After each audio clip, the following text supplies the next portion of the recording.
So guys, when the last episode finished, I decided to scrap the colony that we built in the first episode because later on I realised that the map size was set as small, and if you have a small map you can't go as far into the game because you're restricted by the map size unless you buy more land, which you can't do because you won't have enough space to make enough money.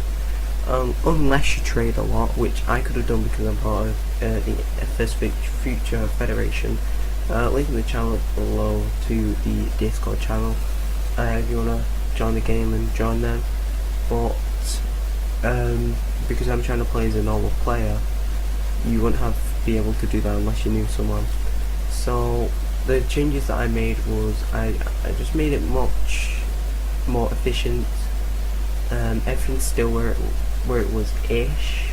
The only difference is I use checker paper and I've still got the same amount of stuff apart from stories. That's a bit different. And more rovers. I decided to use all bot rovers because I only realised you could build 4 mines with them, so that's why I did that. And I put my charter code as my previous colony, Endor. Link in the description to Endor. Just put that in chat code and just message me if you need help. So yeah, that's it. Just join the Discord server if you need any help, guys. I'll see you in the video. Bye. Hello everybody, today we're going to be playing some more My Colony. Now, as you saw in the previous clip, we've changed colony a little bit, so don't be surprised about any changes. All links can still be found in the description as was to by before. But what I'm going to do is I am going to wait for the landing pad. Actually, I'm going to go another 2 landing pads. We are just going to wait for people to join our colony through the landing pads. Now, the reason why I'm doing this is to fill up all the jobs. As we can see on our statistics, we have 11 people who are available to work at our colony, and we have 10 jobs actually. I miscalculated. I thought we would have had 11 jobs. So I'm just going to build another greenhouse to fill out my jobs. All out there. So that's one more job down. So now we have 11 jobs. So if we get 11 colonists, we have 100% job completion. So there's no one unemployed, and that kind of boosts people's happiness because they have a job and no one's homeless. So we're just gonna fill this. And these empty squares here, these are all used to be. I just made it faster for my rovers to get that, and I'm just gonna do it with this one over here. Well, I actually see more people are joining more frequently now. That's because we have more landing pads.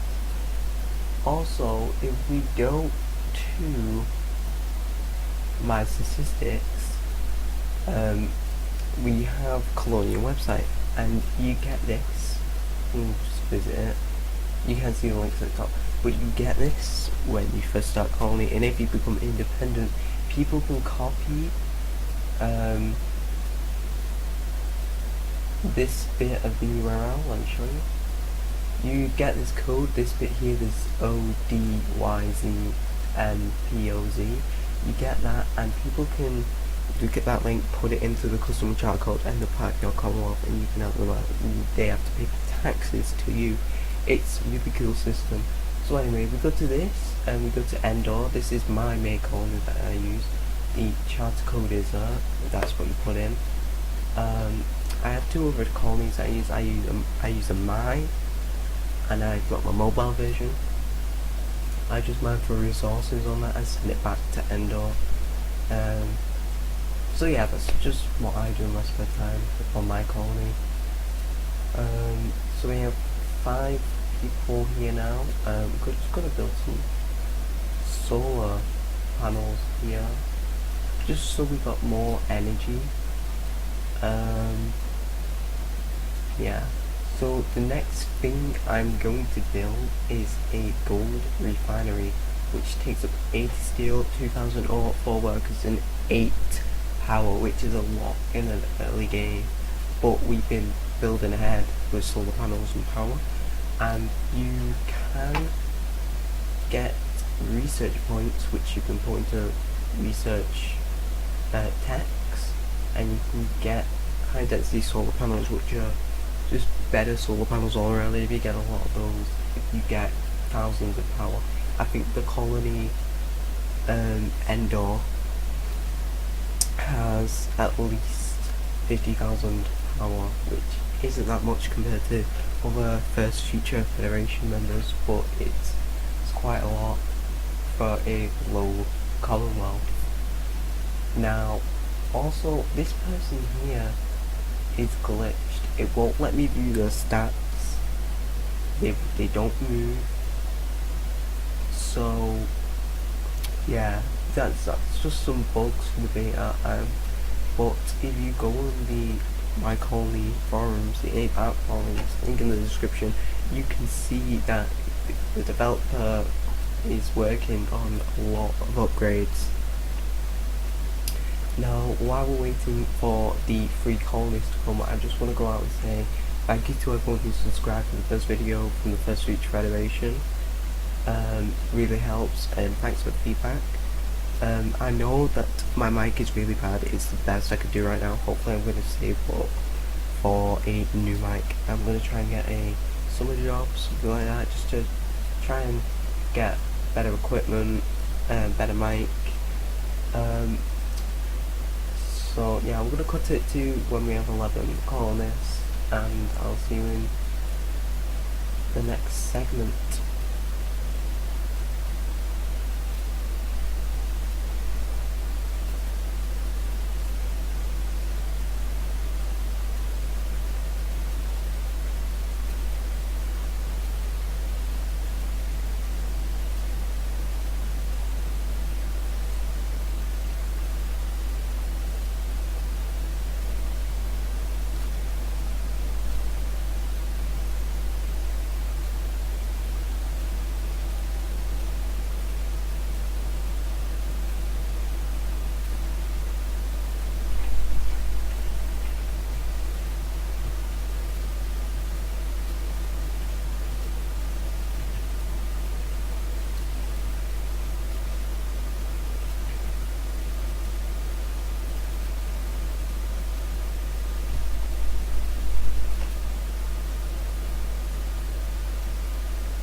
Okay, now that we've got 11 colonists, what we're going to focus on is gold refineries, and these will allow us to obtain something called a research lab, and you get research points to it to advance into the game more.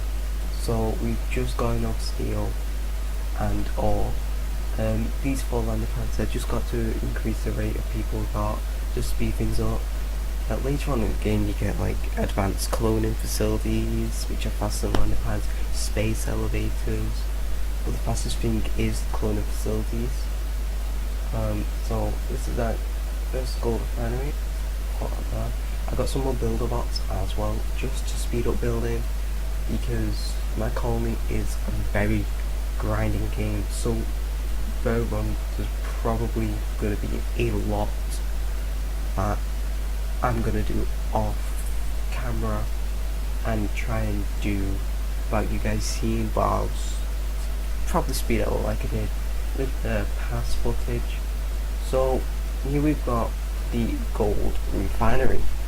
So if I click B, we can build gold miners, and these will go out and find gold. Or now if we just move all the builder blocks, because the builder blocks are in the way, I haven't set a parking position for the new builder box, so I'll just set that now. But if we click this and click harvest, this little bot will go out and to this ore spot here and gather ore, which is gold ore, which is good for us, which allows us to get research facilities, build high density solar panels. Yep, as you can see, that small research lab, and it requires 5 workers, 1800 or 80 steel and 25 gold, so it's not that much. But what I want to build is the gold shelter, which isn't part of the remove ads package. So just to fill in the jobs here, actually, because I would do that normally, but because I'm on camera I need to hurry things up, and what I'm going to do is I'm just going to get a greenhouse, put that there,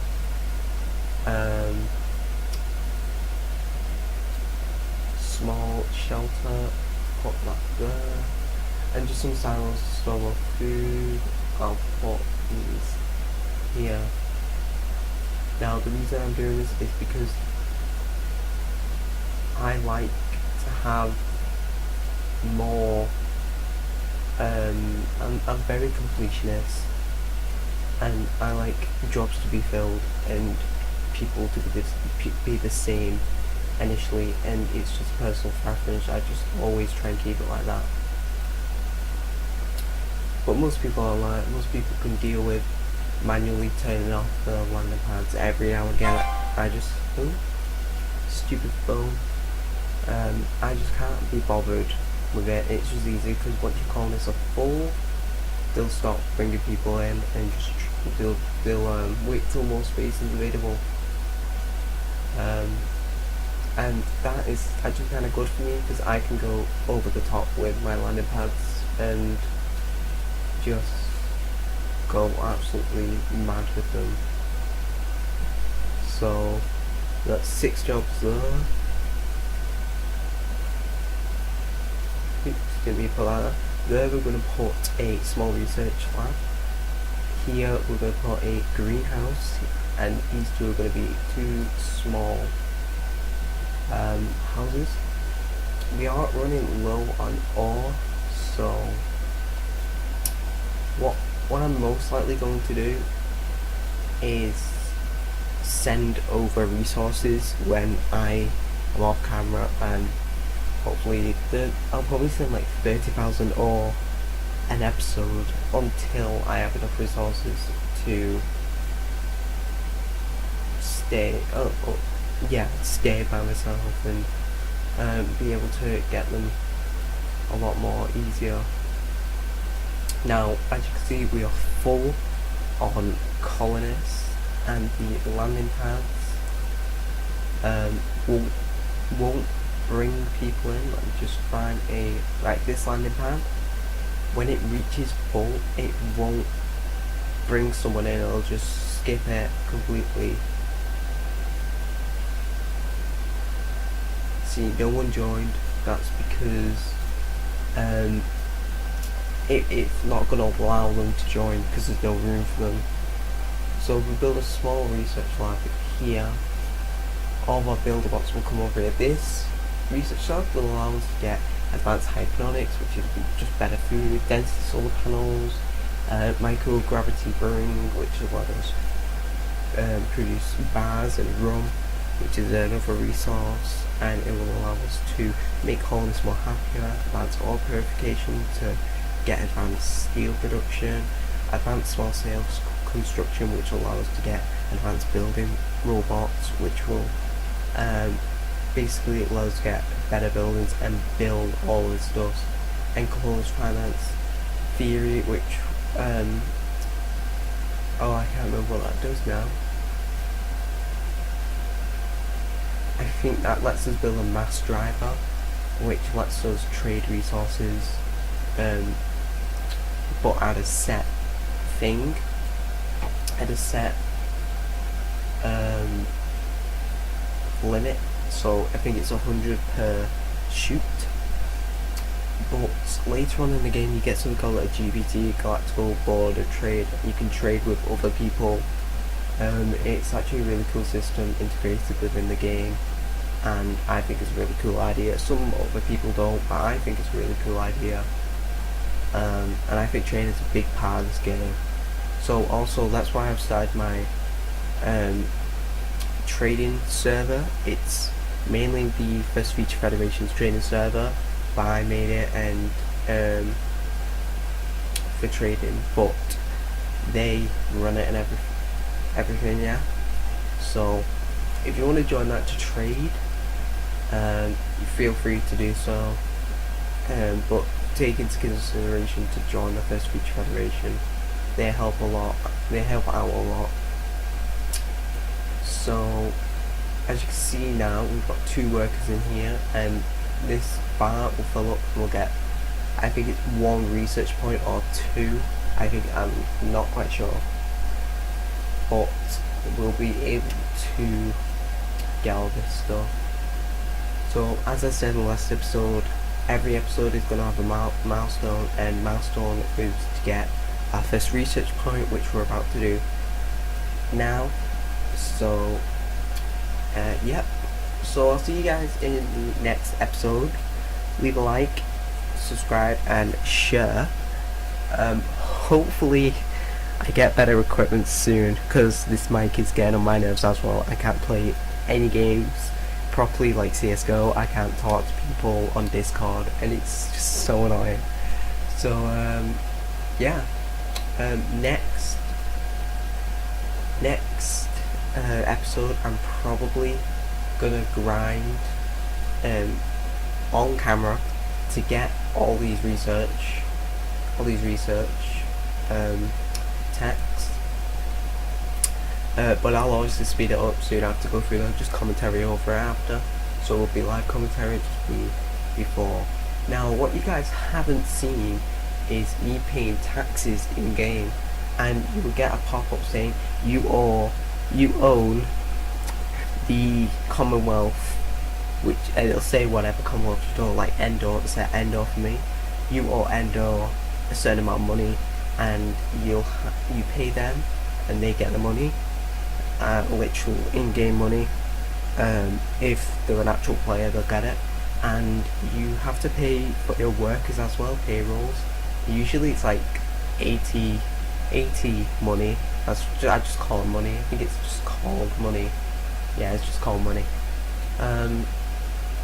So anyway, yeah, I'll see you guys in the next video. Bye.